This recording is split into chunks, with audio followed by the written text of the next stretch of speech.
This movie shows an impacted lower wisdom tooth. In the soft tissue removal situation, we raise the flap and usually elevate the tooth without removing any bone.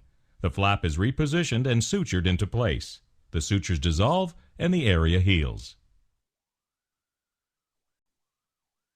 This movie shows an impacted lower wisdom tooth.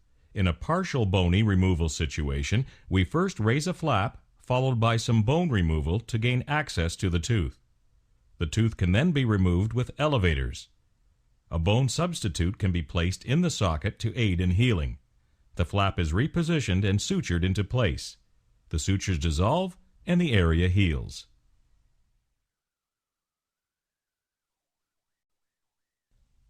This movie shows an impacted lower wisdom tooth. In a full bony removal situation, we first raise a flap. Since the tooth is completely covered with bone, significant bone is removed to gain access to the tooth. Then we section the tooth. The tooth sections can then be removed with elevators. A bone substitute can be placed in the socket to aid in healing. The flap is repositioned and sutured into place. The sutures dissolve and the area heals. This movie shows an impacted wisdom tooth that causes inflammation. Since there is not enough room in the mouth for full eruption, the gum tissue covers part of the tooth and is raised. In addition to inflammation from food impaction in the pocketing, this tissue may be traumatized by the upper tooth. It can swell and cause great pain. Treatment starts with antibiotics and getting the tissues to settle down, followed by the extraction of the wisdom tooth.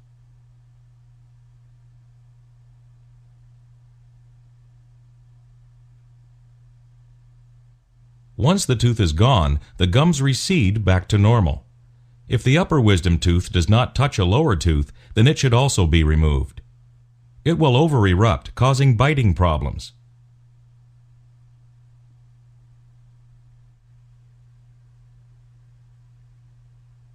It will also cause gingival inflammation due to tissue trauma.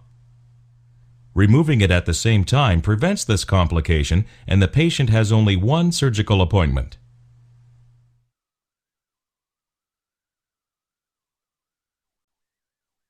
If teeth are crooked, orthodontic treatment such as braces can be used to make them straight again. The last tooth to erupt in the mouth is the wisdom tooth. If there is not enough room for it to erupt, it will put pressure on the teeth and may cause the teeth to become crooked again. Here we see how an impacted wisdom tooth can cause an infection under the soft tissues. The tooth may erupt in a horizontal fashion and stop as it reaches the last tooth. If the surface is broken, the bacteria can move below the tissues and cause an infection, which can result in pain and swelling. This often comes and goes until the tooth is removed. This movie shows the importance of removing wisdom teeth before they cause trouble. Sometimes, as the tooth erupts horizontally, it may be stopped by the molar ahead of it. Here we see in the cross-section that it can continue to erupt and resorb the tooth ahead of it. This in turn may cause pulpal damage in addition to completely destroying the root. Now both the wisdom tooth as well as the tooth ahead of it will need to be removed.